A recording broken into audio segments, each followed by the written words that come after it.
Good day, and welcome to L&T Finance Limited Q4 FY24 and FY24 earnings conference call. As a reminder, all participant lines will be in the listen-only mode, and there will be an opportunity for you to ask questions after the presentation concludes. Should you need assistance during this conference call, please signal an operator by pressing star, then 0 on your touchtone phone. Please note that this conference is being recorded.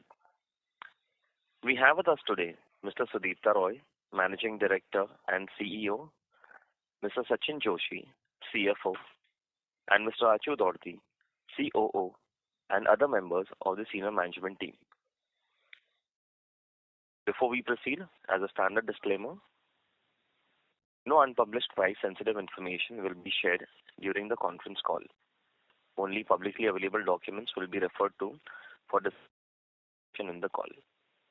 While all efforts would be made to ensure that no unpublished price-sensitive information will be shared, in case of any inadvertent disclosure, the same would, in any case, form part of the recording of the call. Further, some of the statements made on today's call may be forward-looking in nature. A note to this effect is provided in the Q4 results presentation sent to all of you earlier. I would now like to invite Mr. Sudipta Roy to share his thoughts on the company's performance and the strategy of the company going forward. Thank you, and over to you, sir.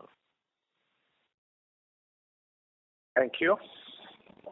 A very good morning to all of you.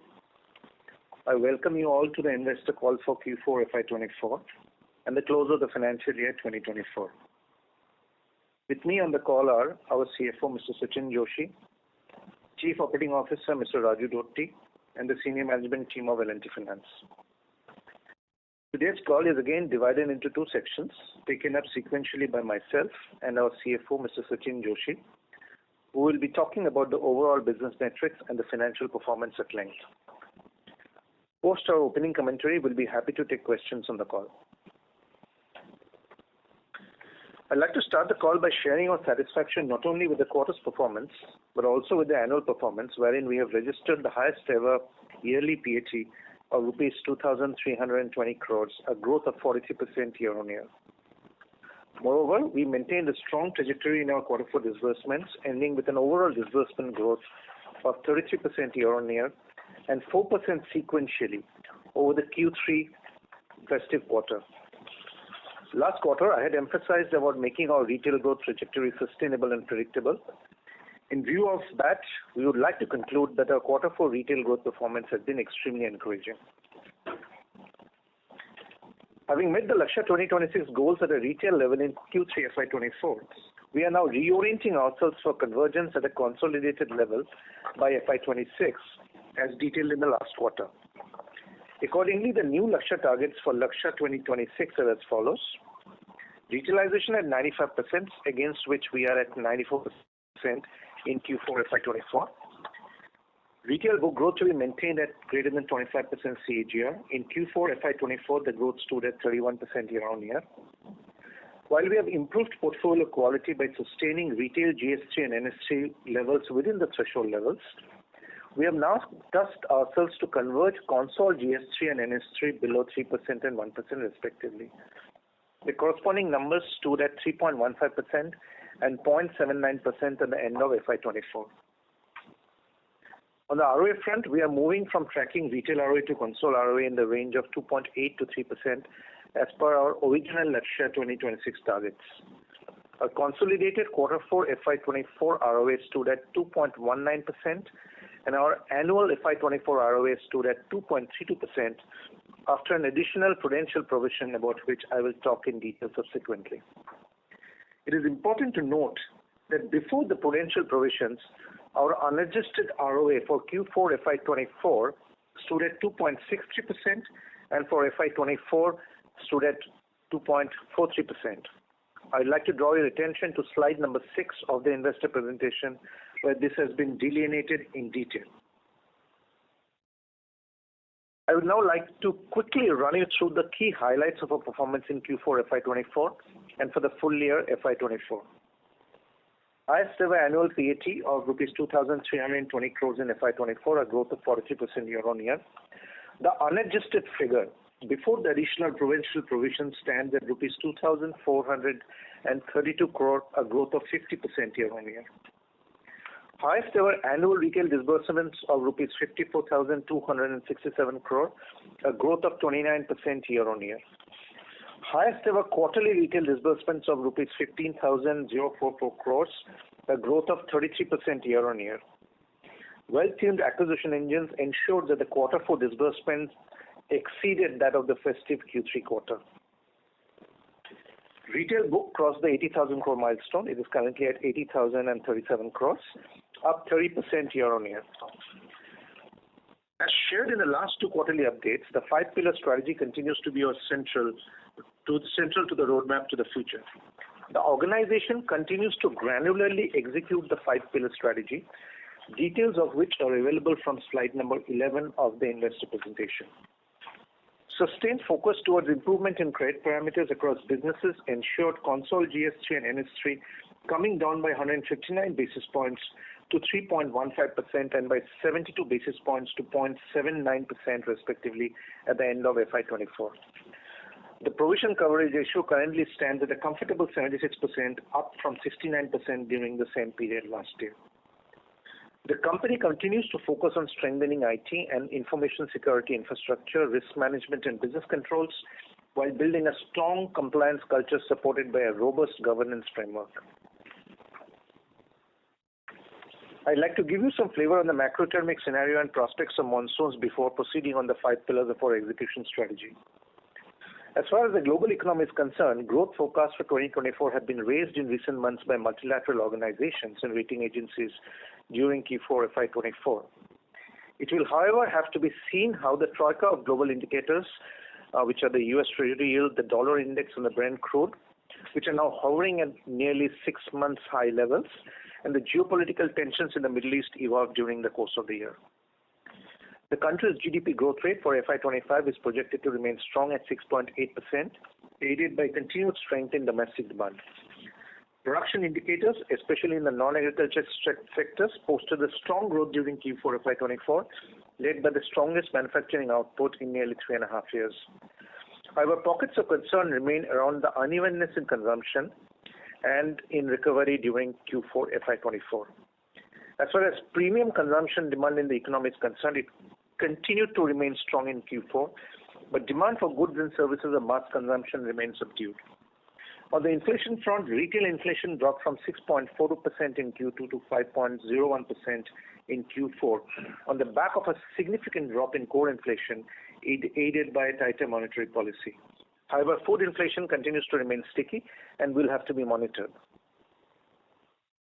On the monsoon front, IMD has predicted a high probability, 61%, of above normal southwest monsoon rains in 2024, with La Nina conditions likely to develop during August and September 24. Some areas in northeast, east, and northwest are likely to receive below normal rainfall. The timely arrival and temporal and spatial distribution of monsoon rainfall will have to be closely monitored, especially given the backdrop of precarious water reserves in the southern and western regions. The ongoing weakness in rural demand is likely to spill over to H1 FY25 due to the probability of uneven monsoonal rains and decline in crop output in FY24 as per ICRA. Urban consumption is projected to remain upbeat in FY25, though uneven.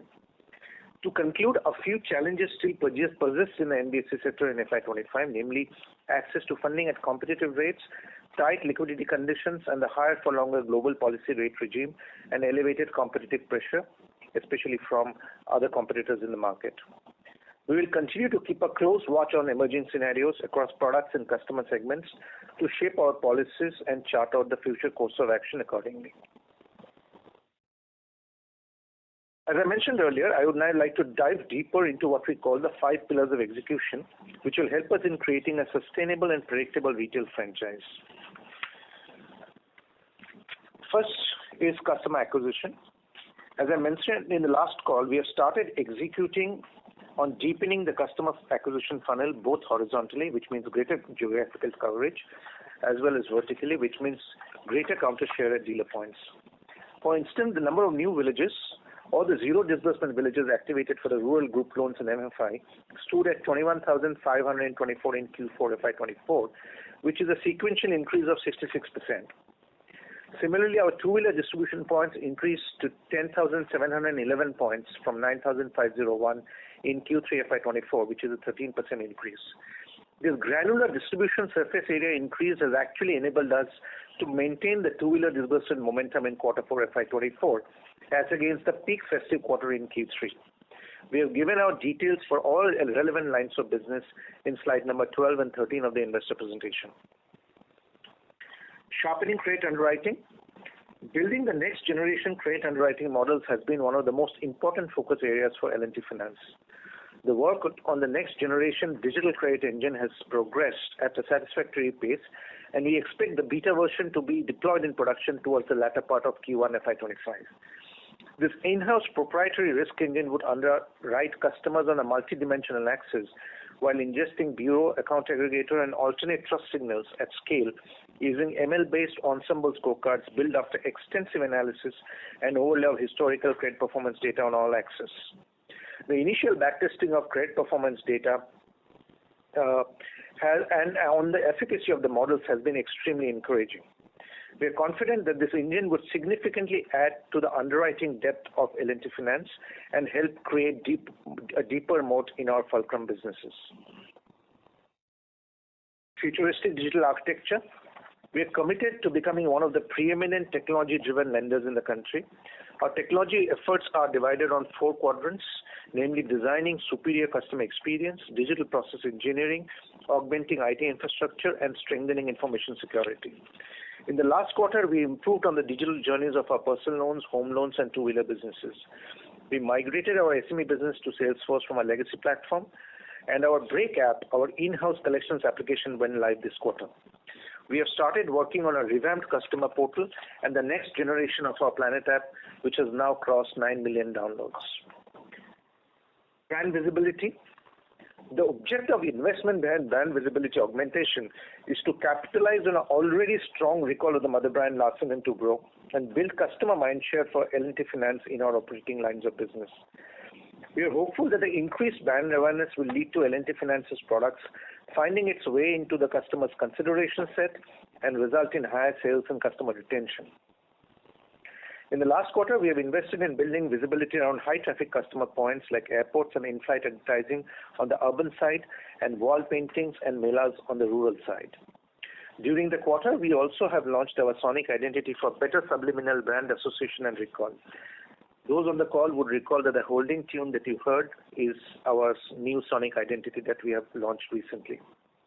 You will see widespread use of the Sonic identity and various upcoming versions of it, both internally for the people within the organization as well as externally for existing and prospective customers. We'll be launching integrated marketing campaigns for some of our focus product in the coming months, and they will be visible in the market soon. In terms of capability building, we have strengthened the LTF leadership in critical functions in the last quarter, and we have created a strong advisory framework. We have inducted leaders with significant experience in their respective domains with a track record of successful results delivery.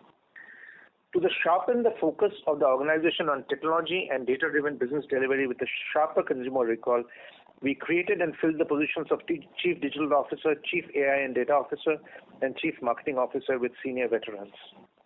In order to strengthen the advisory framework in critical areas, we have onboarded seasoned industry professionals with successful track records to add firepower to our teams. Please refer to the slide number 20 in the investor presentation for their detailed profiles. Now I would like to give you an update on the wholesale business and the related investments in security receipts with ARCs. As many of you will recall, since the launch of the Lakshya 2026 strategy in April 2022, the board, in order to pivot towards retailization, had in Q3 FY23 decided to change the business model in wholesale to enable an accelerated transformation.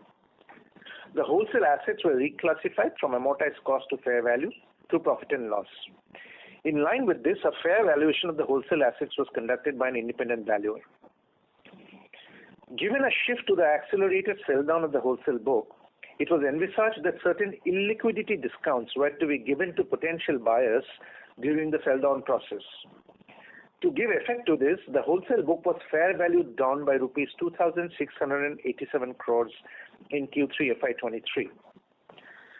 Proposed to the above, I am pleased to share that the company was able to sell down, reduce the on-book wholesale portfolio successfully from rupees 38,058 crores at the end of Q2 FY23 to rupees 5,528 crores by the end of Q4 FY24. This has resulted in a decisive reduction in wholesale assets by rupees 32,530 crores, thereby bringing down the wholesale as a percentage portfolio from 42% in Q2 FY23 to 6% by the end of Q4 FY24. Now with the on-book wholesale portfolio reduced to substantially low levels of rupees 5,500 crores through sell-down and repayments, or rupees 1,821 crores in Q4 FY24, the fair valuation exercise as on 31st March 2024 yielded a release of rupees 546 crores. As an additional information, we are pleased to share that the on-book wholesale portfolio has further reduced to rupees 4,400 crores on account of further repayments subsequent to March 31, 2024. As of March 31, 2024, we are carrying investments worth rupees 7,500 crores approximately in the form of security receipts of various asset reconstruction companies. As you are aware, this represents loans we have transferred to ARCs to expedite resolution. This pertains to exposures in real estate, infrastructure, etc. Owing to improved macroeconomic conditions in India, and specifically in the case of realty, increased buoyancy in the commercial and residential real estate sector, resolution pathways of various assets in our SR portfolio are now visible. We are also seized of the fact that such resolution processes carry a possible sequencing risk wherein accounting markdowns of NAVs of certain security receipts may be required temporarily before reckoning higher realizations from other project assets, resulting in a net gain for LTF. To minimize the possibility of the above variations on a quarter-on-quarter basis arising out of the sequence risk, the company has created additional prudential provisions of rupees 721 crores, comprising of rupees 546 crores released on account of fair value changes in the wholesale loan book and an incremental amount of rupees 175 crores created through P&L.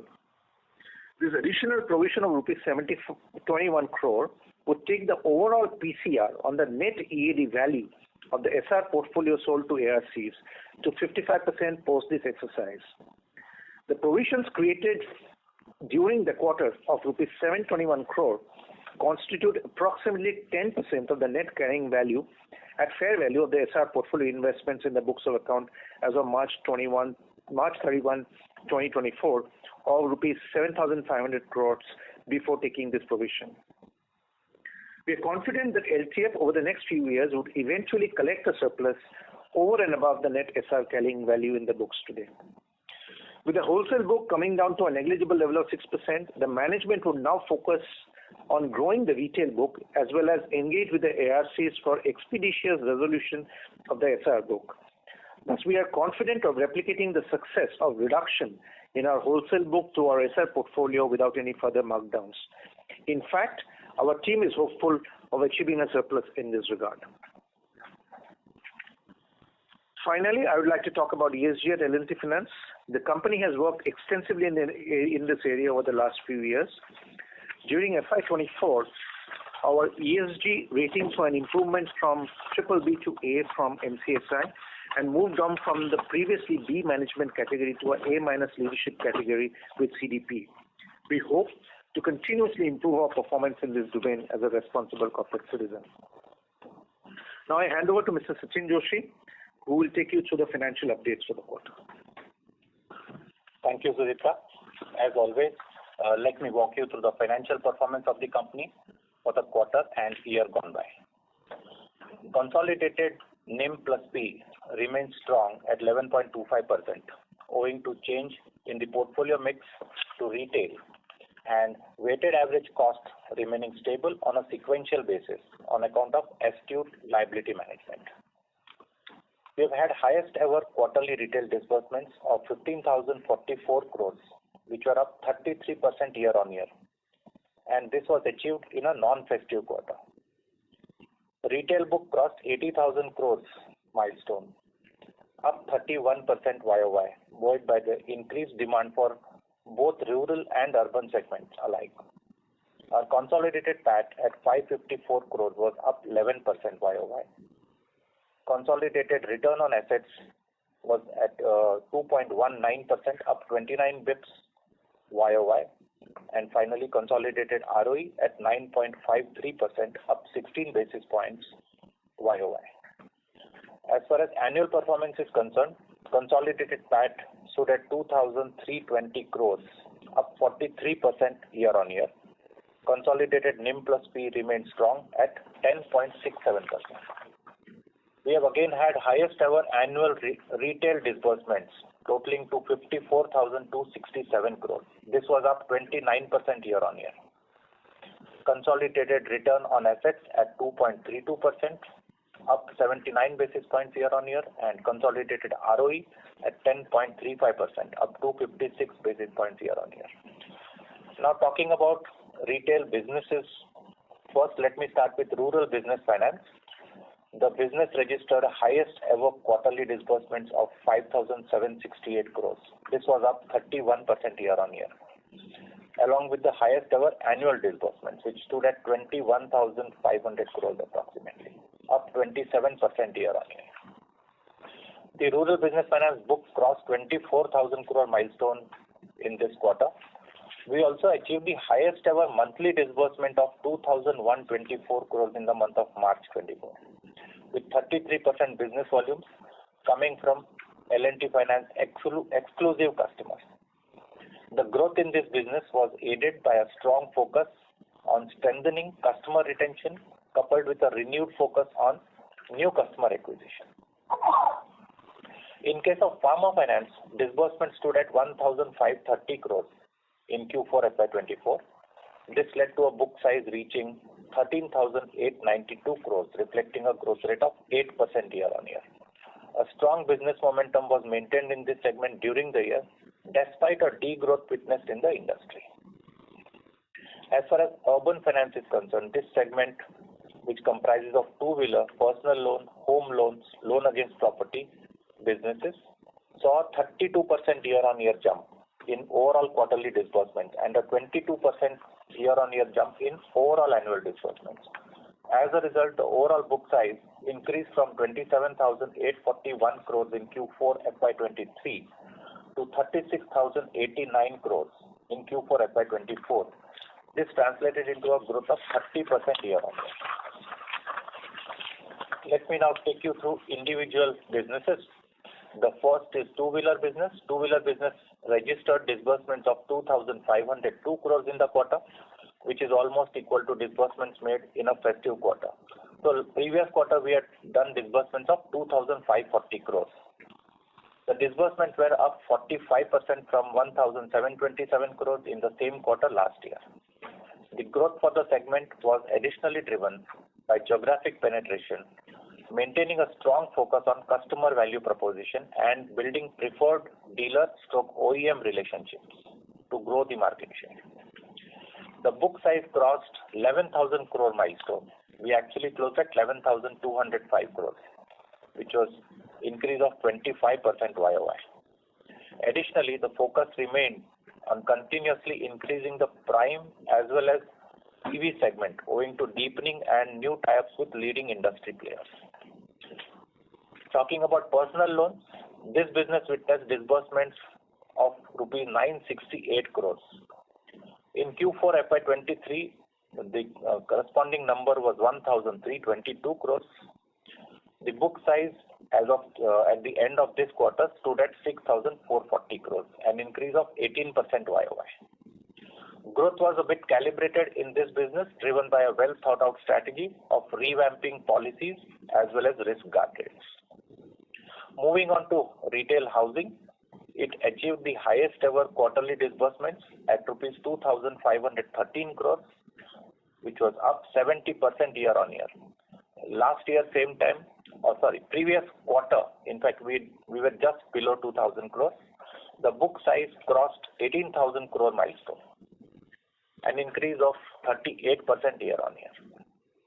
We also hit a monthly disbursement milestone of rupees 1,000 crores in March. We sustained business momentum in the business through strategic measures like deepening geographic presence, solid DSA and channel partnerships, as well as increasing customer retention. With regard to SME finance, our Q4 FY24 disbursement stood at 1,213 crores. The month of March also registered highest ever disbursement of 458 crores. The book is inching towards 4,000 crore milestone very quickly. We are at 3,905 crores as of 31st March. Strong growth in business volumes, aided by geographic expansion, deepening channel partnerships, and focus on providing superior value to our customers. Let me now hand over the call back to Sudipta to make his closing comments. Thank you, Sachin. In conclusion, I would like to say that we are optimistic about the potential that the company holds. We are making ourselves future ready by continuously upgrading our capabilities across all domains. Our core business franchise stands in best shape, which is evidenced by the numbers posted by us, along with the highest ever PAT on a year-on-year basis, full year basis. We have already started Q1 FY25 on a great note, and I'm confident that in FY25 our robust performance trajectory will continue. I thank you all for our patient hearing, and we now open the floor for questions. Thank you very much. We will now begin the question and answer session. Anyone who wishes to ask a question may press star and one on their touchtone telephone. If you wish to remove yourself from the question queue, you may press star and two. Participants are requested to use handsets while asking a question. Ladies and gentlemen, we will wait for a moment while the question queue assembles. Participants, you may press star and one to ask a question. The first question is from the line of Digant Haria from GreenEdge Wealth. Please go ahead. Hi team. Congratulations for the good performance and good to see the top level team getting beefed up in different areas. So my questions are twofold. One is like this exercise of reevaluating the SRs and the provisions that we took on it. Will this keep on happening once a year or once a quarter? What will be the frequency of this exercise? So as of now, we have done it this quarter, and so as I said, because of the increased buoyancy in the real estate sector, resolution pathways of many of some of these assets in the SR portfolio is currently visible, and we'll keep on working on sort of during the year as well as the course of the next couple of years trying to resolve those assets. Though we will sort of obviously reevaluate in terms of the SR portfolio like with every passing quarter, but we believe that at the end of the resolution period we should get a surplus, and the provision that we have taken against this should take care of any sequence risk. So the reason that we have taken the provisions is to address the sequence risk that might come as we work on the resolution process. And we do believe that that should be enough to sort of smoothen out any sort of quarterly variations in terms of NAV markdowns on the resolution process that might happen.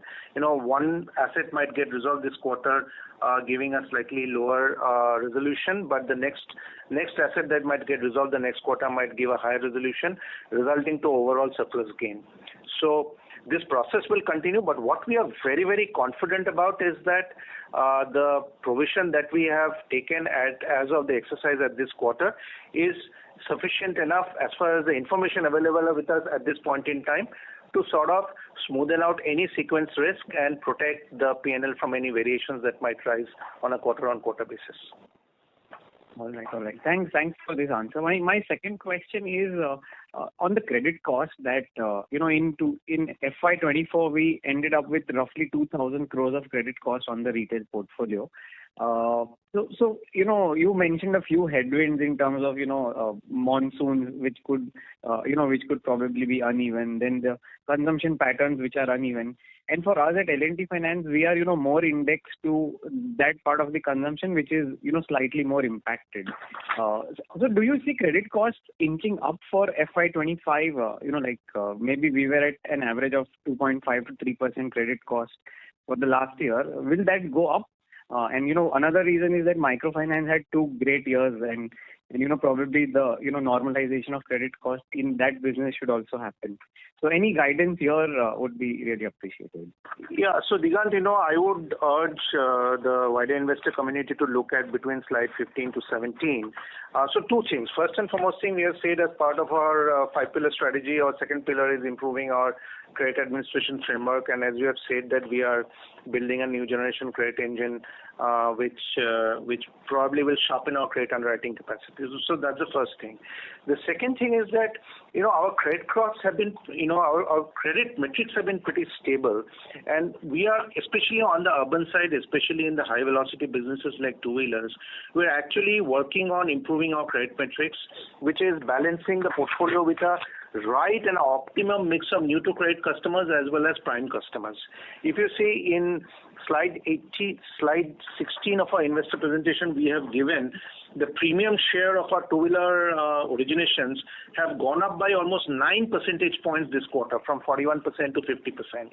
So on one hand, we are trying to balance the portfolio acquisition to make it far sharper and cleaner and far more predictable from a credit standpoint. We're investing in building a next generation credit models which will sort of bring our credit cost on a stable trajectory. And as you can see on the metrics, the index credit index delinquency metrics or index credit performance metrics that we have given from slide 15 to 17, you can see that we are trending far lower than comparing industry metrics. For example, if you see in our microloans business, if the industry metric is at about 100% delinquency on 12-month on book on a ever 90 plus, we are at 1/3 the industry risk costs on that. If you look at our two-wheeler business, we are at about 81% of industry risk metrics. In our farm equipment finance, we're about 85%. In a low lanes property, we're at about 50%. So on all lines of business, our credit metrics are much better than industry. But as an organization, we are focused on bringing it far down by, again, as I said, building the new age credit models as well as improving the through-the-door credit quality acquisition. So to answer your question or to summarize what a little bit of a long-winded answer is that we are working on keeping our credit costs on a downward trajectory, right? And we are hopeful that we should be able to achieve that even if some of the environmental conditions might be a little uneven during the earlier part of the year. We are hopeful that by August and September we'll have a normal monsoon. The indications are there. We have a normal monsoon. As you know, normal monsoons typically smoothen out credit kings to a large extent, especially in the rural economy. So we remain hopeful that normal monsoons also will aid us in improving our credit metrics going forward. Okay, thanks, Jitu. Thanks for this. Nigan, just wanted to add one more point. The credit cost in terms of trajectory, you are referring to 2.4% that we have. I think it will be somewhere in the range of about 2.25 to 2.5. That's the internal plan. Secondly, on the rural business finance, the micro loan piece that you were speaking about, we had created macroprudential provisions of 975 crores, and we have during COVID times. And you would see from the presentation that we are yet to use it. In fact, the total provisions, including macroprudential, additional provisions on stage 1, stage 2, as well as OTR provisions, total to about 1,200 crores. We have ensured that we have till date not utilized a single rupee out of that. We have been very, very conservative, trying to retain these buffers on the balance sheet. Our PCRs are, perhaps one of the best in the industry. We have a PCR of 76% on an aggregate basis, and when it comes to retail book, it's 79%. And so we have been providing enough and more, and we believe that the credit cost trajectory, as Sudipta mentioned, with focus on going more towards prime, we will be able to hold this. Right back from microfinance where you are over-provided to compensate for the SRs in the corporate portfolio. So that was very good to see. And thanks for all this detailed explanation. My one final and last question is that Sudipto, you mentioned that competition is still very high. While, it would be intuitively, we would see that RBI is clamping down on one or the other institution for, just growing too fast, and the funding environment is tight. So are there signs that this competition is cooling off, or you really don't see any, anything cooling off in the near term? So see, competition is quite robust, I would say, right? So the fact is that everyone is vying for a share of the customer pie. Obviously, on one hand, the customer pie is expanding in the country because as more and more people come into the consumption fold, right? But the fact is that, competition, there is market opportunity, but there is also competition. I think it is important for us to sort of focus on how efficient we are in garnering the share, by intelligently investing in technology processes that simplify our acquisition processes, as well as making sure that our credit cost or the credit trajectory remains stable. Because it's very important to have a very stable and a predictable and a growth trajectory, both in terms of growth and maintenance trajectory in acquisition, as well as maintenance of credit cost trajectory for you to keep on growing. So yes, competition is intense, but as an organization, because of our investment in our people, because of our investment in our technology, because of our granular presence across the country, and the focused increase and focused execution that we are doing in terms of, as I said, increasing the surface area of our distribution, we are hopeful that we will probably be mopping up a larger share of the available pie even in face of the competition. But to summarize, competition remains strong, but we are confident of dealing with it. Perfect. Thank you and all the best. Thank you. Thank you very much. A request to all the participants. Please restrict to one question per participant and kindly join the queue again so the management can address all the questions from the participants. The next question is from the line of Mahrukh Adajania from Nuvama Wealth. Please go ahead. Yeah, hello, sir. My first question, sorry, I guess there's only one question allowed. So the question I have is on the SR revaluation. I guess if I'm, correct me if I'm wrong, you mentioned that you have a 55% PCR on SRs. Is that what you mentioned? So then, that's right. Yes, that's right. So that will be around a 38 billion provision, right? But the original wholesale buffer was 27, and the incremental you made this quarter through PNL is around 1.8. So that kind of adds up to 28.8, right? So you have provisions over and above that also, is it? Wholesale provisions over and above that also. Yeah, Mahrukh, let me take this. We had actually, let me first speak about the wholesale book. The wholesale book now is down to 5,500 crores as of 31st of March. And post-March, again, about 1,100 crores have gone. So it's about 4,400 crores. The provisions of 2,687 crores were taken in December 22. And every quarter we have to do this fair valuation. There is no choice, right? As under Ind AS, whether it's SR investments or whether it's a loan book, we need to do a fair valuation. The credit rating driven fair valuation. That's right. So we were continuously doing it when we made these fair valuation exercise, and 2,687 crore was the output which came out of that valuation based on certain discounting factors, because the book was very large, and how the book will behave was for anyone to guess. But last 18 months we have seen this 38,000 crores come down to 5,500 crores. So with the behavior and also the quantum of assets which are left on the balance sheet, that again fresh valuation was done, which led to and also there were some resolutions also which happened during this quarter. So a net amount of 546 crores. So whatever assets are already there on the books, the fair valuation has been done, and whatever provision requirements were there have already been factored into that, right? The balance amount of 546 crores was what got released. One option for us was to take it to P&L, but simultaneously, as Sudipta mentioned on the call, there was an similar exercise which was undertaken on SR just by stressing the portfolio, because on the normal basis, even the investments have been fair valued.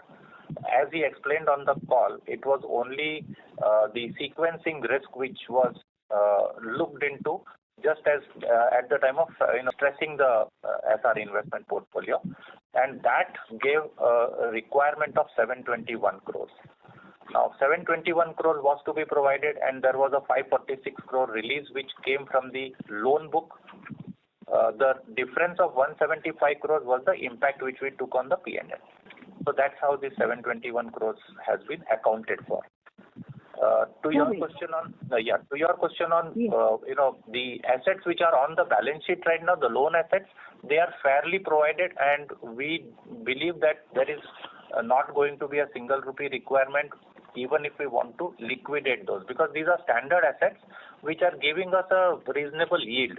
So, unless there is interest in these assets from someone without any impact on the P&L, we would want to continue with this asset book. I hope this clarifies. No, I just wanted to check one thing. Basically, you said that the PCR on SR, so the SR book net stands at around 70 billion, 67.8 is the calculation, right? You said right, that it was, right. yeah. Yes. Yeah, so it's 50%. So 50%, say roughly it's 35 billion. Okay, now, so the PCR on the SR book is 35 billion, and that subsumes... No, Maruk. Let me explain on the SR now. So our total SR book, which was, the net EAD, was 15,000 crores when it was on my books. Okay? That 15,000 crores, we provided 8,300 crores in all. And this 8,300 includes 721 crores. So 8,343 crores to be precise on 15,000 crores gives you a PCR of 55%. The 6,000. The gross value. That's the gross value. 6,770 is the net on the balance sheet now, after all the provisions.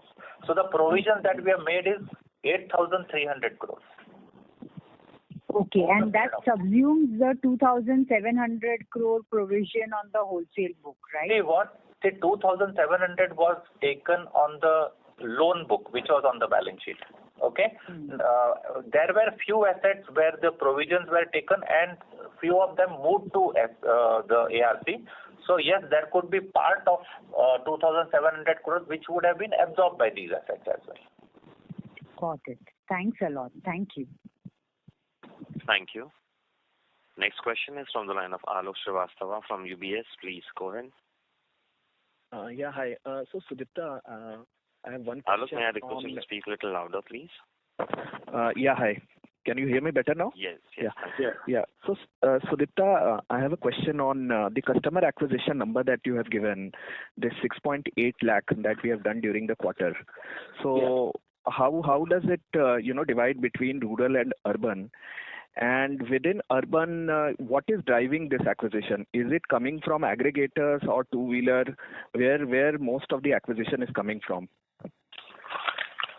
Yeah, so in terms of customer acquisition, the fact is that, we have a couple of major engines of customer acquisition. Obviously, the first major engine of customer acquisition is our rural group loans and our microfinance business. And so in rural, because, the fact is that in farm business or tractor business, the numbers are not very large. So finally, the large numbers come from our rural group loans and microfinance business. And in urban, the main actually customer acquisition driver is our two-wheeler business, right? So these are the two major in terms of volume customer acquisition drivers. As you know, the personal loan disbursement is small, so I would say 60-40 division now, or maybe a 55-45 division, right? Where 55% is coming from our rural businesses and about 45% is coming from our urban businesses. Urban primarily driven by two-wheelers and rural primarily driven by rural group loans and microfinance. But obviously the objective is to increase this going further. So that is why I have talked about the increasing the horizontal surface area of distribution as well as vertical distribution. So we are continually operating on and tracking on that. You saw that we go out of the number of approximately 21,000 new villages activated during this quarter, and our two-wheeler distribution points going up to greater than 10,000. So obviously the focus is on increasing, both horizontal and vertical distribution, and we intend to keep a focus on this metric as a very granular metric going forward. Okay, that's it. If I can just follow up on that one. So on the urban side, Sudipta, maybe you don't have, that many products to do that vertical expansion right now. So what is the product strategy that you guys are thinking of going forward? Means, do you think you can do some co-branded credit card, consumer durable, those kind of products? See, I'll tell you, the focus of the organization right now is to sharpen what we are doing, right? So we will continue this strategy for the next couple of quarters, right? As it is, on our two-wheeler business, our business, if you look at our distribution momentum in our two-wheeler business, is quite good, right? And we increased the disbursement of our two-wheeler business significantly over what we did in Q2 FY24.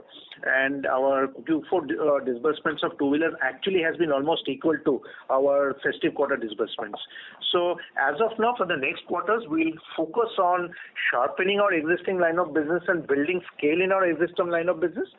And after that, as and when the need may be, we will probably look at new products. Okay, got it. Thanks, Sudipta. Thanks. All the best. Thank you. Thank you. Next question is from the line of Avinash Singh from Emkay Global. Please go ahead. Yeah, hi. Thanks. A couple of questions. The first one is on your personal loan. If you can just help us clarify some breakup between what part is your own cross-selling to your own customers and how the trend over the quarters has been with the fintech partners, and any sort of delinquency trends in both this, your own cross-sell as well as the partnership. That's the first. And second one, now if we see your geographic expansion or other point of presence increase expansion continues in this backdrop, and likely, from the current level, growth will possibly moderate going into next year. How do you see sort of a cost to income ratio moving? Thanks.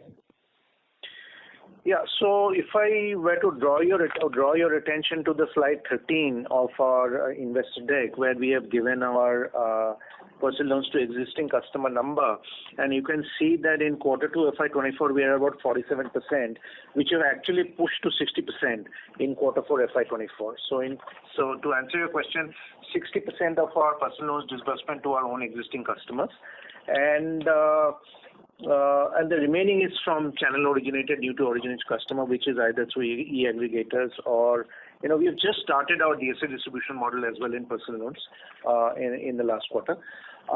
And we will obviously, keep a very sharp eye on the credit quality of the portfolio that we do, and we are, and I would like to put it on record that we as an organization are not into the small ticket personal loan space, right? We operate in the prime and near prime segments in this space, and we are very focused on the risk outcomes of this business, and also very focused on digitization and very effective cost of delivery of this business. So as of now, we are trending to close to about last quarter. The business has seen a slight uptick over the numbers that we have posted in Q3 FY24. But going forward, as many of our fintech partnership engines come on stream, you will see you'll see a growth in numbers of disbursement of personal loans. But again, I would like to put on record that our focus remains majorly on doing personal loans to our own customers, as well as for new to customers, new to organization customers, focus more so on the salaried segments of personal loans, which we believe are of a far lower risk profile and more stable risk profile than maybe any other segments. So this is the first part of your question. The second part of your question was in terms of distributions. So in terms of distribution increase, we obviously are cognizant of the fact that the question is that India is a very large country, and even in businesses that are of significant size, like our microloans business or our two-wheeler business, there are reasonably large swaths of the country where we are still yet to build our distribution to scale. In some states we are number one or number two position. Some states we are not in those two positions. So obviously our focus is to increase distribution on those states or on those geographical areas where we are probably a little lower down the pecking order in terms of positioning. So our focus is on that. Our focus is to make sure that we in the two-wheeler business, at least we are present in about 85 to 90% of the distribution universe, and right now I would reckon that we are about 75 odd. So there is some distance to go in that. So there is some work for us to yet left to do, because before we say that we have saturated distribution, and I'm sure that as we start increasing our distribution, some of those distribution gains in terms of customer acquisition will be visible in our portfolio. Sachin, on the cost to income ratio, want to take? Yeah. So on the cost to income, rather than talking about cost to income, we have in our previous calls also spoken about the trajectory that we want to have in terms of cost to book. And we had said that, if you look at the overall ROA tree, we're talking about NIM plus P of about 11% and OPEX plus credit cost being restricted to 7%. You can notice that we are about that range at this point of time during Q4. Whatever savings we have, because we are actually trying to move the credit cost down to about 2.25 to 2.5. But this is also the time that we are making huge investments on technology, people, setting up of new businesses. We have rolled out new branches for the new businesses that we started off last year. On the SME personal loans is also absolutely digitized product where a lot of investment have gone into IT. So all these whatever savings we get on the credit cost, the intent is to actually apply that money towards the investment in new technologies as well as manpower. Going forward, we believe at this point of time the cost income ratios are in the range of 40-41%. As the businesses start picking up, the last 2 quarters you have seen the balance sheet growing. The wholesale book now reduction has more or less got completed. There will not be any significant reduction going forward. So you will see the balance sheet growing, and the top line also will start growing because the reduction of wholesale book, which was at a lower yield, is now getting replaced with the retail, which is at a much higher yield. So automatically all these get factored into when you look at a cost income ratio. So moving forward, we should start, at least over next 15 to 18 months, investments would continue. So I think the best barometer is to manage the overall OPEX plus credit cost within the range of 7% when it comes to cost to book. Okay, thanks. Thank you. Next question is from the line of Kunal Shah from Citigroup. Please go ahead. Yeah. So first question is, maybe you indicated that the focus will be more to sharpen the existing line of businesses, but in most of the areas... Kunal, sorry to interrupt you. Can you speak a little louder, please? Yeah. So we indicated that the focus is to sharpen the existing businesses. But when we look at Lakshya 2026, I think we are well ahead of the targets which are laid out. So maybe how should we look at it? Maybe would we want to maybe have a revised targets getting 6 months, 1 year down the line, or we would broadly stay with this and just improve the quality within this framework? So, Kunal, my answer to that question is that we would like to broadly stay within this framework, and the fact is that we would like to improve on the predictability earnings and our predictability of AUM growth, because as you know, we have articulated the 5-pillar strategy. We still remain in execution mode in the 5-pillar strategy. We believe that we have a long way to go in sort of fully executing the 5-pillar strategy. And as and when we execute the 5-pillar strategy, the gains from that execution will be visible in the business, either in terms of top line growth, in terms of AUM growth, or in terms of bottom line / credit cost parameters. So we would not like to defocus ourselves over the next couple of quarters and try to sort of sharpen every line of business and granularly focus on executing the 5-pillar strategy. So as and when we think that we are in a state of completion of which will obviously the pathway will take a couple of quarters going forward, right? We are in a state of completion. At that point in time, we will probably look at whether we want to sort of reset ourselves and reorient ourselves to new targets. Till then, we remain focused on these Lakshya targets and again, improving predictability of our matrix on a quarter-on-quarter basis. Sure. And marketing cost would not have much of an impact. Maybe would there be more of a front loading of the cost? Because across the board, we had seen wherever there is more focus on branding, marketing, there is some front loading of the cost, and we see maybe the OPEX heaviness in few quarters. Do we expect the same, or it will be more balanced? See, it's not that our investments will be only in marketing. Our investments are in marketing, our investments are in people, and our investments are in IT. Primarily, there are 3 sort of axes of our investment. Obviously, there will be some investments in marketing, but I do not think that they are extremely high investments. I think they are reasonable investments.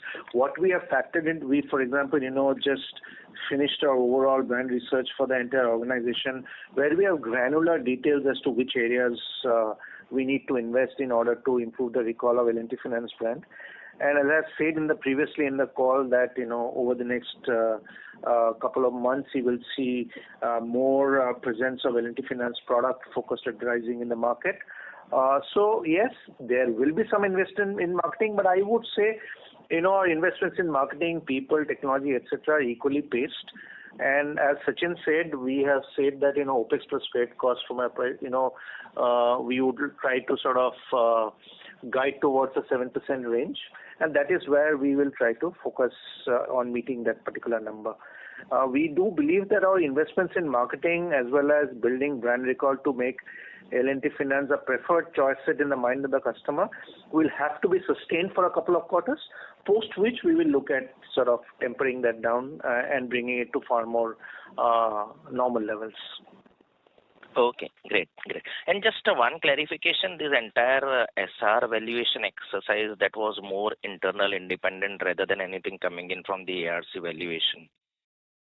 Yeah, so it was more internal, independent. The fact is that, while we met a lot of investors, we felt that this was an area we needed to address, right? And so, we did an exercise in last quarter, right? And basis the inputs that we got from that exercise, we have taken the action as Sachin explained in great detail in a previous question. So that is what we have done. And no risk of reassessment on retail for sure. And this was only on the wholesale which was required. But retail, since we are strengthening the credit filters, there is no risk that at any point in time there would be reassessment and provisioning build-up even for the retail at some point. So as Kunal, like I said, even for the ARC piece, actually the NAVs come from the credit rating agencies, right?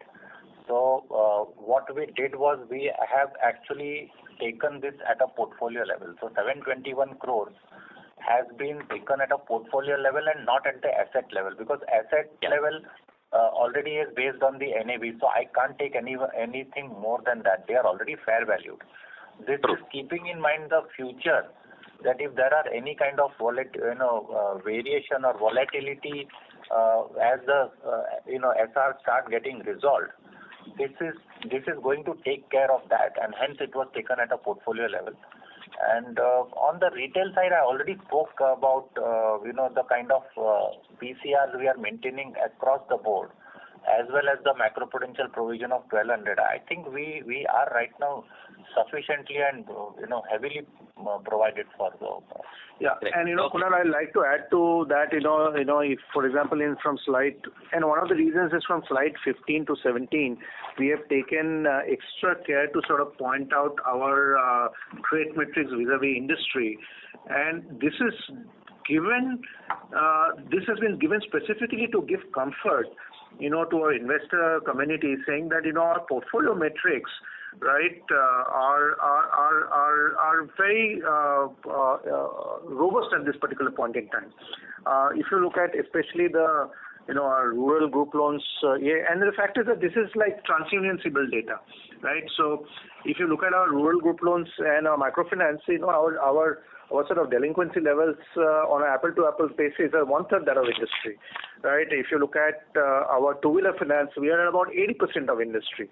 So the fact is that we are already maintaining good portfolio metrics in terms of credit performance. And the entire focus of the organization is to improve on that, right? So, we have told ourselves one thing, that, we will grow, but we will grow only after we are absolutely comfortable that the credit metrics that will come out of that growth is of a superior quality. We will not sacrifice credit quality in chasing growth, right? So and the metrics that we have given out sort of should give comfort that our retail portfolio metrics, credit metrics are quite in a good key, right? And we will keep on our endeavor to maintain that. Great. Yeah. Thanks, and all the best. Yeah. Thank you. Next question is from the line of Praful Kumar from Diamond Asia. Please go ahead. Hi. Good afternoon. Am I audible? Yeah, you're audible. Yeah. So congratulations on a great momentum that you have built. I want you to spend just some time on two thoughts. One, in terms of technology, on the tech stack that you are building, the sustainability and what edge does it give to L&T Finance? Because everybody talks about digital. How are we different in terms of what we are building today in terms of ecosystem? And second question would be on your employee talent acquisition and retention, because that has been one challenge that we have seen historically.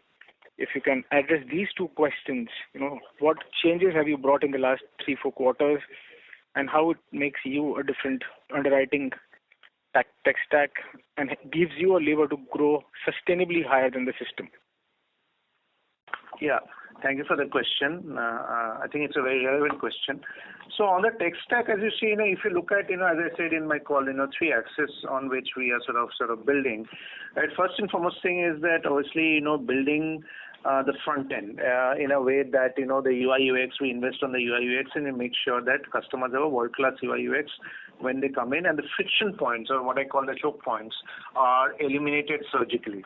So the entire team has, what we have done is that over the last 6 to 9 months, we have looked at all our customer journeys, and we have mapped our customer journeys. We have granularly mapped what are the choke points, what are the points of friction where we tend to lose customers, and we are smoothing all that.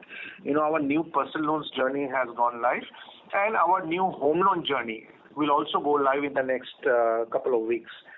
Especially our home loan digital journey will go live in the next couple of weeks.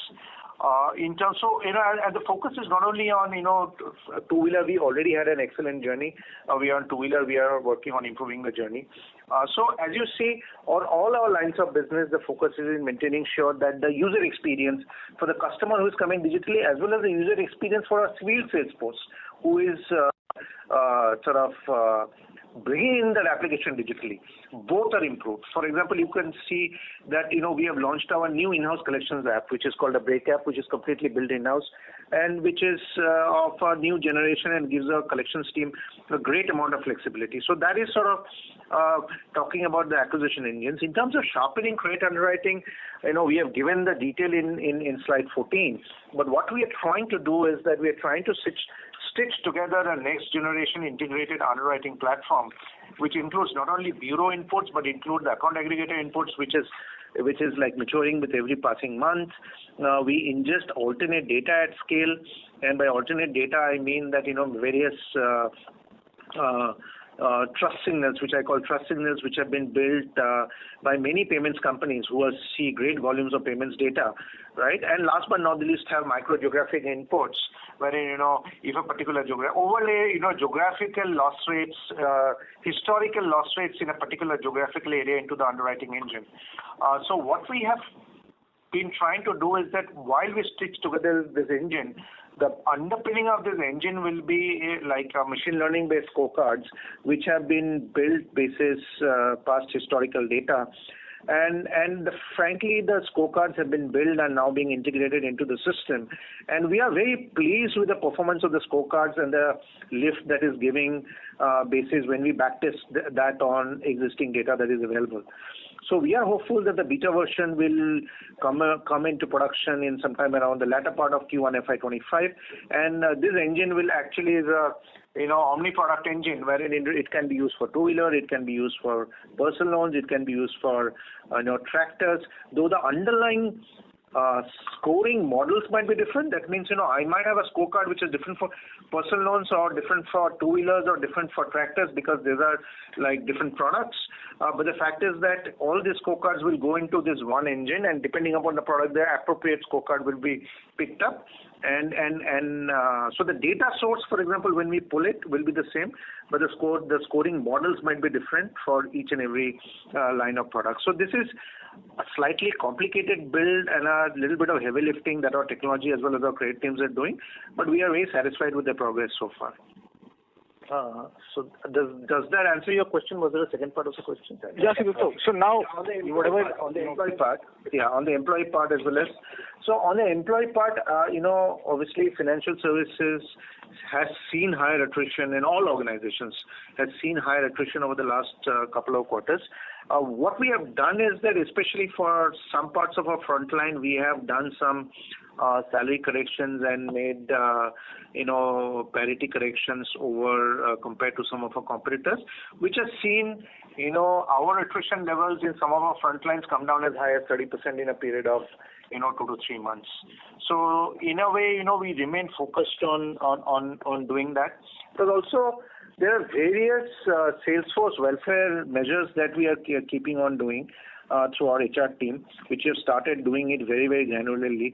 Like, for example, our microloans business, we do something called a role appreciation program, wherein when people join, we spend the first couple of days just taking them through the ropes of what their business needs are, and what the business requirements are, what they will be, and do's and don'ts and the best practices, which we have noticed is that helps us sort of bring down the initial sort of joining attrition that we see. So overall, the efforts are on, and the initial results that we have seen on some of these efforts is quite encouraging. We have also, for example, in microloans business, started canteen facilities for our microloans employees, wherein the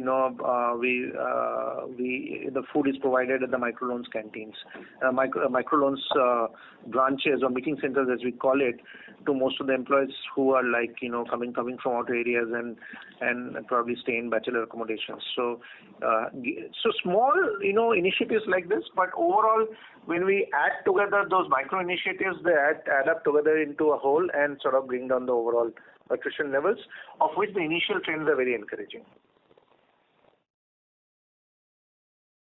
Thank you, Sudipta. Thank you. Thank you. Next question is from the line of Viral Shah from IIFL Securities. Please go ahead. Yeah, hi Sudipta. Thank you for giving me the opportunity. So basically, I had first question on your the profitability, essentially the NIMs going ahead. So two things are playing out. So one, you're mentioning that incrementally the focus will be more on the secured products and also the prime customers within that. So one would be, say, the pressure on yields, and the second would be also on the cost of funds side. So right now we have seen that since last few quarters we had the benefit of running down the book, and which essentially meant that we did not have to borrow heavily. Now incrementally that we are going to grow the book as well as also the benefit of reverse mergers also being now behind us, how will the cost of fund trajectory look like, and consequently the NIMs? Because we saw that the spreads actually compressed 10 basis points in this quarter.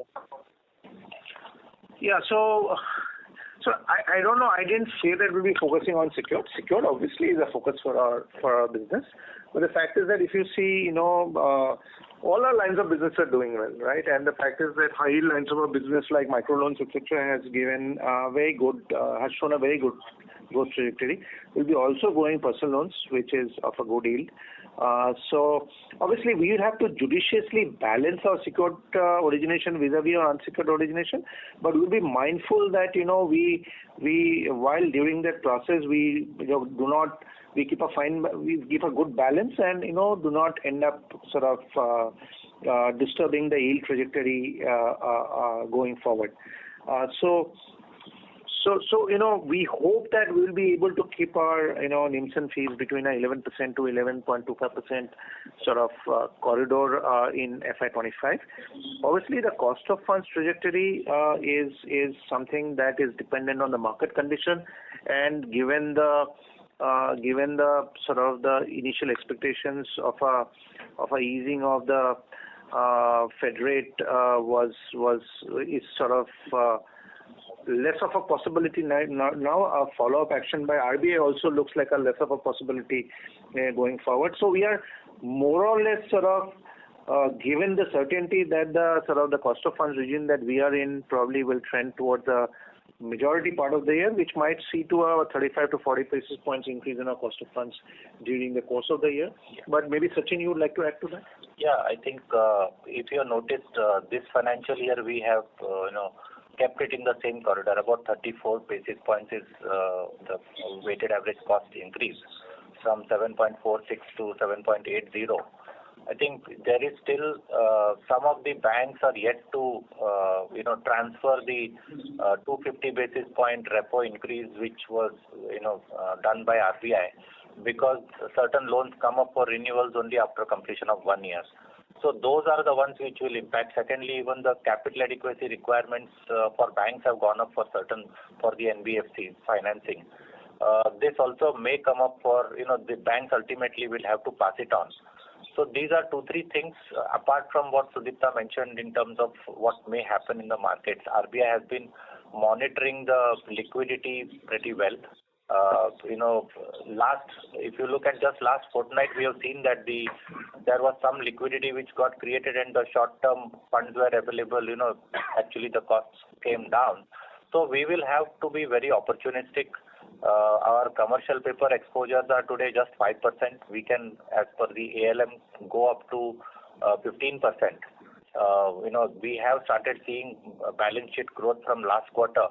And we will have the opportunity of increasing the commercial paper exposures slowly and steadily. We will not be very aggressive on that because we also have the benefit of financing the tractor and micro loan books, which also qualify for PSL. So if you look at our overall borrowings, 20% of our borrowings are actually financed through the PSL loans provided by banks, and these loans come in at a cost which is lower by at least 100 to 125 basis points. With whatever is happening on the Fed side, there was expectation of 2 to 3 rate cuts, which is slowly and steadily dimming. But this has also led to the borrowings through ECB route coming out to be more cheaper than domestic borrowings. So all these are opportunities which we will take. We have already 2 sanctions from Asian Development Bank and JICA. Apart from that, there are few other public sector banks with whom we have been in discussion. So ECB limit of 750 million is fully available to us. So we would want to diversify and also take opportunity to restart our retail bond issuances, which we used to successfully do pre-COVID. And smaller tickets, about 250 to 500 crore every quarter on tap, will ensure that we have monies which stick to our balance sheet. So this is broadly the strategy on the liability side. So just actually follow up on both those points.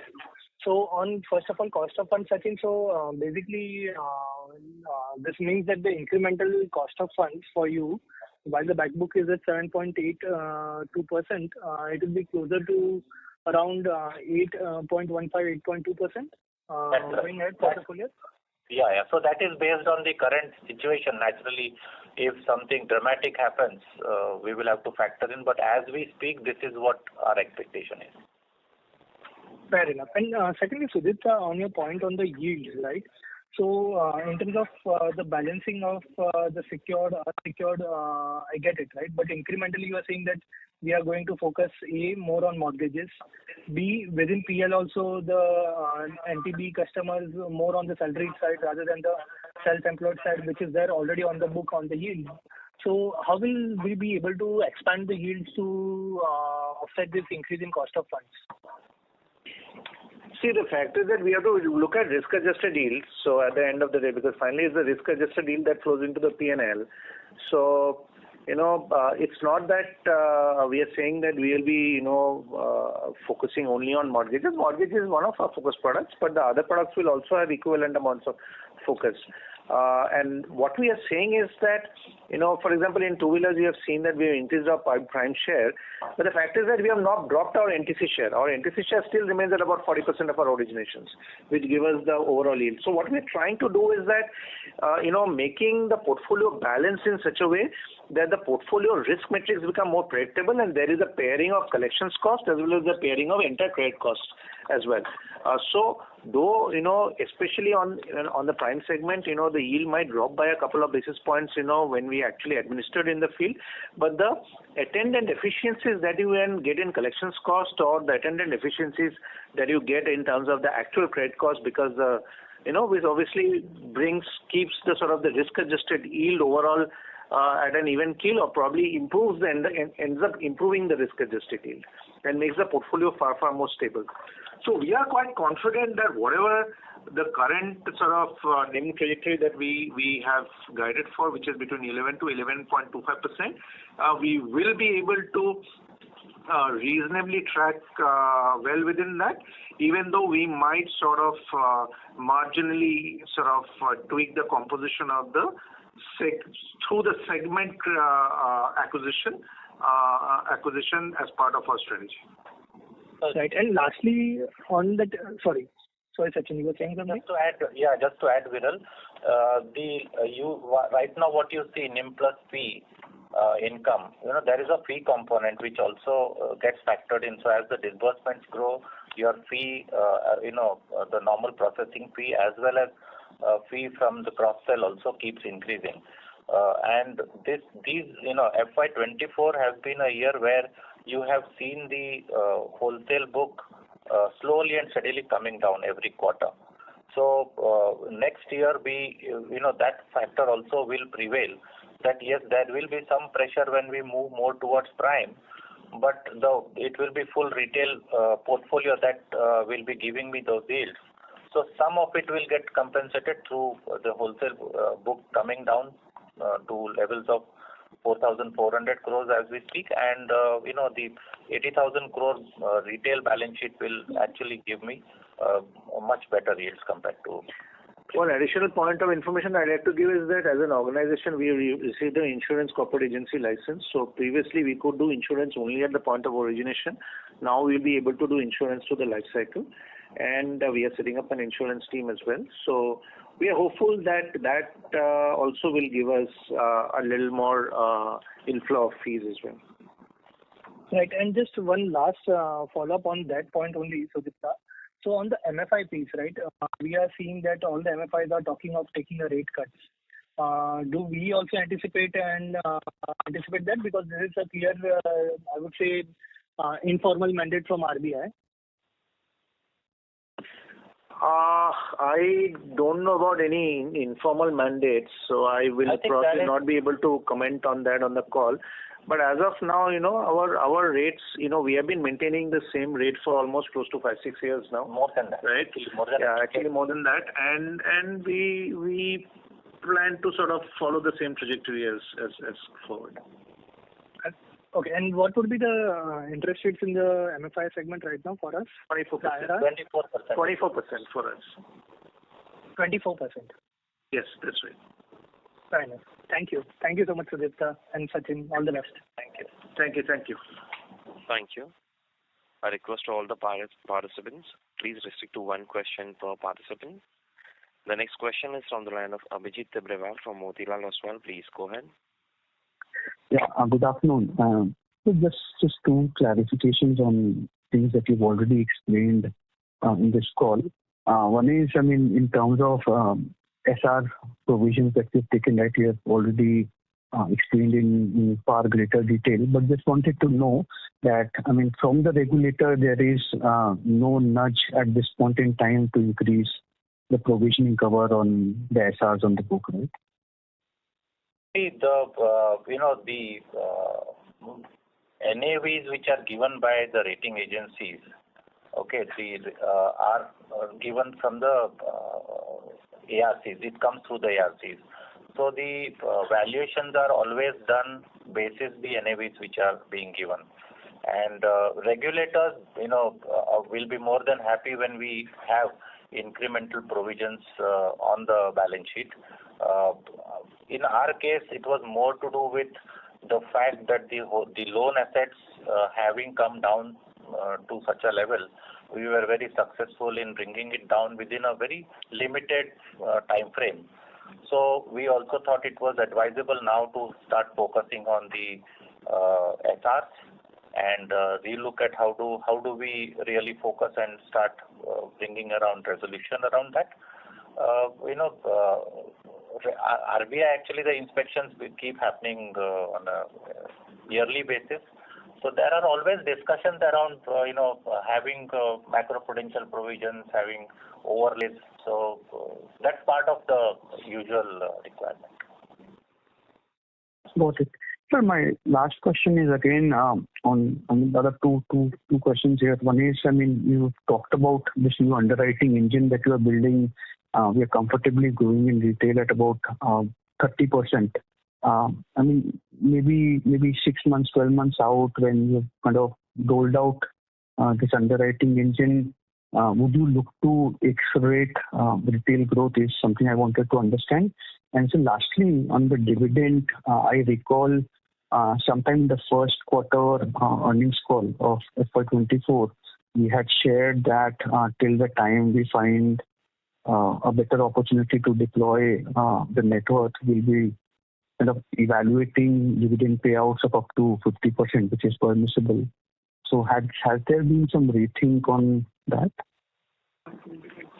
First, I will take the first question and I'll ask Sachin to take the second question. So in terms of, we are already going at a fast clip. 30% is a quite a good pace of growth, right? So our objective on building the new credit engine is to make sure that we are able to sort of pair out even those sort of questionable credit cases that maybe a little non-less sharper engine is able to do. So because we are growing at such a fast clip, at a 30% level, and as per Lakshya strategy, we have guided on a 25% growth rate. It becomes imperative for us to make sure that the credit engines are far more stronger than we had before. So I don't think we are building the credit engine to make us go faster.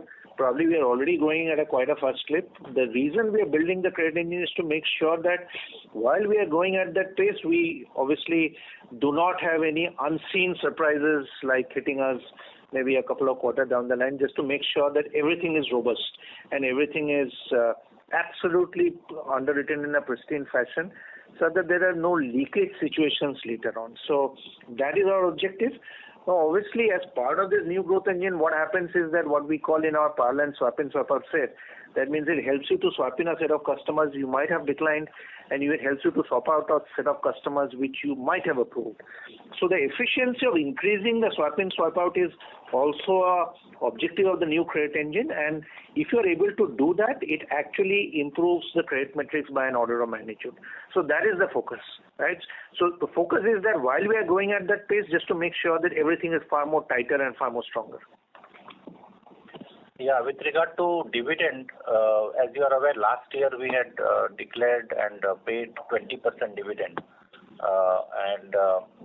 This year, board has already recommended 25% dividend, which will have to be approved at the AGM. And if approved, then that will be paid. Our CRAR is pretty robust, but at the same time, against the Lakshya 26 plans of growing at 25% CAGR, you would have seen that over last 2 years we have been actually growing at 30% plus. So, retaining the capital on the balance sheet really is helpful, as well as RBI has come up with incremental capital requirements and all that. So, frankly, I think, a 20-25% dividend declaration is, pretty reasonable, is what the board felt, and hence they have recommended 25% for this financial year. Got it, sir. This is useful. Thank you and all the very best to you and your team. Thank you. Thank you. The next question is from the line of Shweta Daptardar from Elara Capital. Please go ahead. Thank you, sir, for the opportunity and congratulations on a good quarter. So you mentioned in your opening commentary about rural demand weakness spilling over and persisting.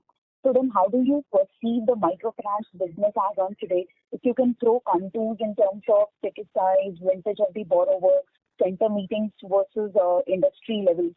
That's one. And just a follow-up question on SR. So while you mentioned 2,600 odd crores of provisions on the existing book, not on the SR, on the existing on balance sheet infra book. So is this because for the haircut discount that we are taking, or you're perceiving any underlying risk even on the on book infra portfolio? Thank you. So I'll take the first question, and I will ask Sachin to take the second question. So a lot of details have been given actually in slide 15 of our investor presentation, where we are given borrower vintage and our ticket sizes for borrower vintage. So with regards to unevenness in rural demand, that comment was far more on a farm segment, which is basically tractors, because of the unevenness in rainfall and because of the lowered water tables all across the country. Tractor demand has been sluggish, OEM shipments have been sluggish, and the entire industry has degrown, right? And see, the MFI industry currently it's operating on a 30% growth rate, and the fact is that even if it tempers down slightly by a couple of percentage points, even it's a good growth rate. In fact, for us, this year has been good primarily because as I said, one way you can tackle uneven consumer demand also is to increase your surface area of distribution, and that is what we have been trying to do, as well as increase the the depth of your distribution, wherein we have tried to see that many of our credit season customers, right, we have to try to see whether we can cross sell at a better efficiency. So we have been able to do both that. We've been able to do cross sell at a better efficiency, as well as we have been able to increase the surface area of distribution, which has actually helped us to hold our distribution in the MFI segment. As of now, as I said in my call, Q1 FY25 also, which is basically the month of April, also looks to have started reasonably well.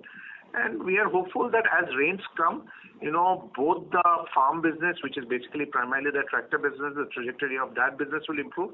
And we are also very hopeful that the rural economy will perk up from at current levels and lead to good robust demand generation throughout the year. Obviously, the wild card here is the monsoons. And given the current forecast right now, monsoons are expected to be normal to near normal, though with a little bit of a delayed onset. So we have to keep our fingers crossed on that. Sachin, would you like to take this? Yeah.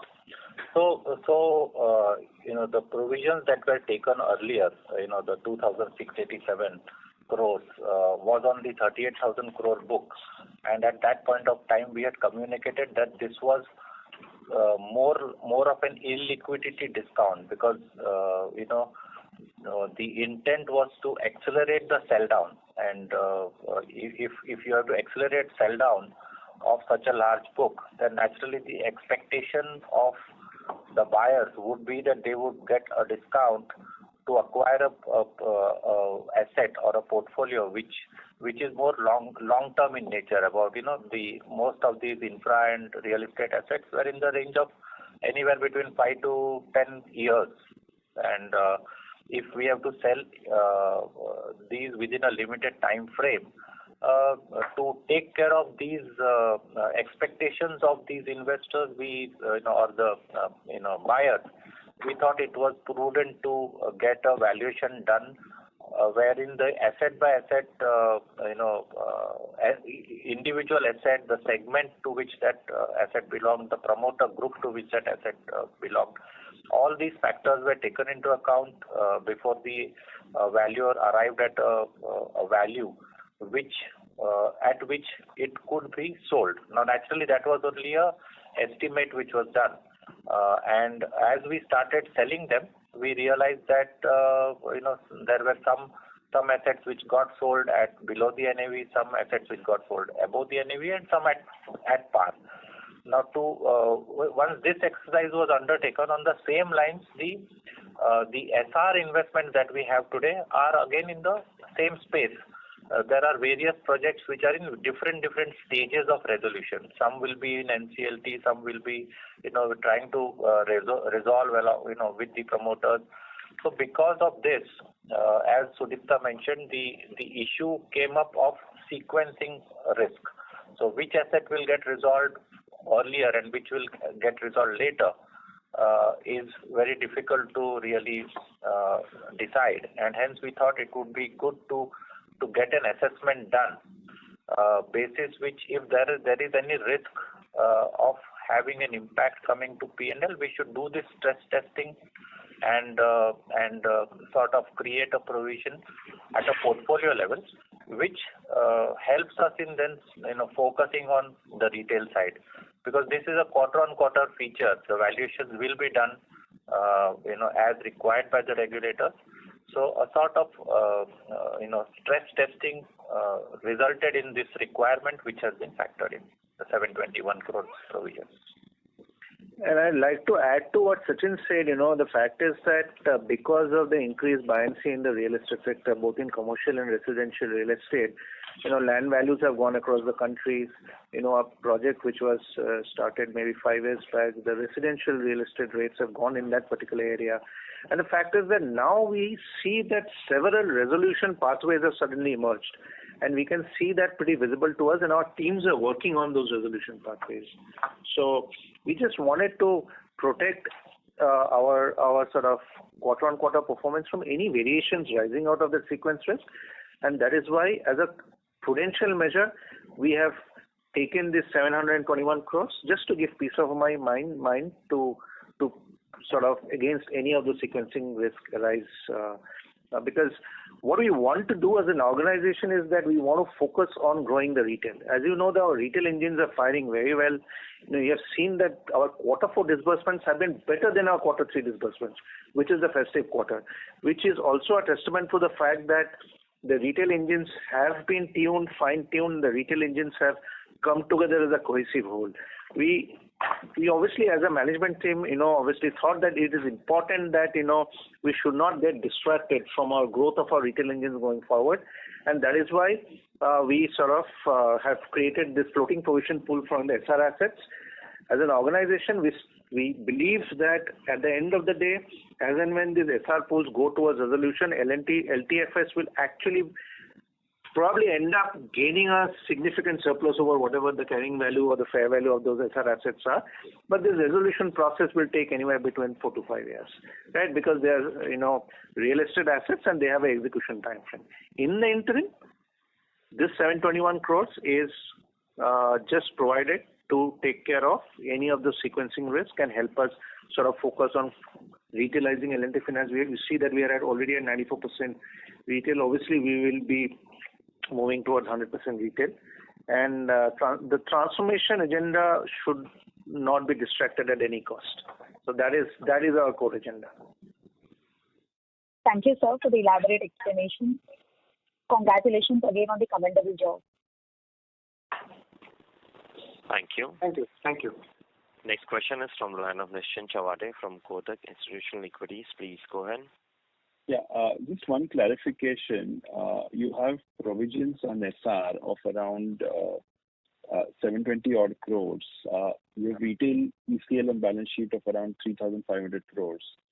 And you have provisions on the wholesale book of around 2,100 crores. So all of this adds up to around 6,300 crores of provisions on the balance sheet. Is my math right? You're talking of financials as of what date, Nischint? This current date, right? So you've got ECL and you have wholesale loans and you have got So we will. So no. Like I mentioned, the overall provisions which have been taken, we will actually, the financials will get released shortly. But just to talk about the numbers, I'll just repeat the overall provisions that we have on the SRs that we have taken over a period of time is 8,300 crores. And today the value of these SRs on the balance sheet is 6,770 crores, which is after incorporating the 721 crores. No, I understood. But the balance amount other than 720 is a markdown, right? So 720 I'm just saying that if I look at the pure provision, it's 720. On the retail book is 3,500. On the wholesale book is 2,100. The retail book is what retail book? The overall ECL on balance sheet in the retail book that you put out. Okay. 3,531 is what you're talking about. On the book. And that's on the book. I'm talking about outside. This is on the book. Yeah, and wholesale is 2,100, which you mentioned anyway in the call right now. So see, 2,687 crores was taken and that was factored in the fair valuation. We can come offline and in fact share the numbers with you, Nischint, on the because there is the whole retail portfolio and there is wholesale loan assets plus there is wholesale investments. Got it. Just one last one on the retail. On the consumer side, personal loan side. If we have seen some sort of a sluggishness over the last 2 quarters, that largely reflects slowdown in kind of digital origination, or have you slowed down the No. See, our personal loans origination is completely digital. We just started a little bit of DSA this quarter. So as on till date, it was completely digital. What we did was that because obviously there was an entire overhang on the entire unsecured, especially on personal loans. What we did was that we took up our risk guardrails and also we were implementing some of our digital pathway changes. So both things actually tempered down our personal loans growth. But as you've seen, the between Q3 FY24 and Q4 FY24, there has been a disbursement growth of approximately about 120 crores, 100 or 120 crores odd. So you will see that this portfolio will be growing at a measured clip, but probably the percentage growth rates will be measured. We will not try to put any breakneck growth in personal loans. It will be measured and we will grow it measuredly. And you will see, guidances from us and, performance commentary from us in the next couple of quarters on this. So, and when you say measure, it's faster than the overall company growth or slower? This will probably be, it's on a very small base, right? Yeah. So at times what happens is if you grow on a small base, percentage growth rates might, come out lower. But, still if you look at the percentage cross-sell of PL to our existing customers is currently at 60%. So in terms of the net growth rate, it might be lesser than the net growth rate of many other lines of business. But because the base is very small, sometimes percentages can come out as higher. But the fact is that whatever we grow, we'll be growing it to the salaried segment, we'll be growing it on cross-sell, and we'll be growing it to absolutely safe segments. Got it. Thank you very much and all the best. Thank you. Thank you very much. Ladies and gentlemen, we'll take that as the last question. I'll now hand the conference over to Mr. Sudipta Roy for closing comments. Yeah. Thank you. I would like to thank the analyst and the investor community for having joined us on this call. As I said in my opening commentary, we as an organization and the management team we are quite satisfied at our performance in Q4 FY24. We believe that we have laid the foundation stones over the last year for a very sustained retailization journey. As you can see, we are at retailization of over 94%. We remain ahead of our Lakshya plan by almost 2 years. Now we are investing, as I've articulated, the 5-pillar strategy. We are granularly executing the 5-pillar strategy while keeping a hawk's eye on risk.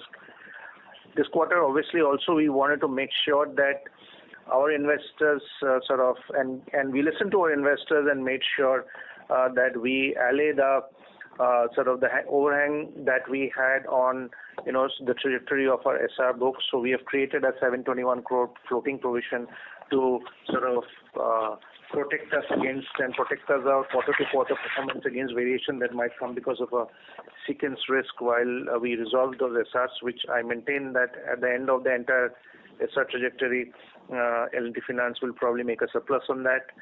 And we remain committed on executing a very strong FY25. Q1 FY25 has started on a strong note, and I'm just hopeful that given the prediction of a good monsoon, FY25 will also turn out to be a very strong year for L&T Finance. I thank you again for all joining us again in the call, and as we go through the year, we'll be very happy to catch up with the overall investor analyst community on a one-on-one whenever we have an opportunity and explain probably on a face-to-face basis some parts of our strategy as well. Thank you so much, and have a good day. Thank you very much. On behalf of L&T Finance Limited, that concludes this conference. Thank you for joining us, and you may now disconnect your lines. Thank you. Thank you.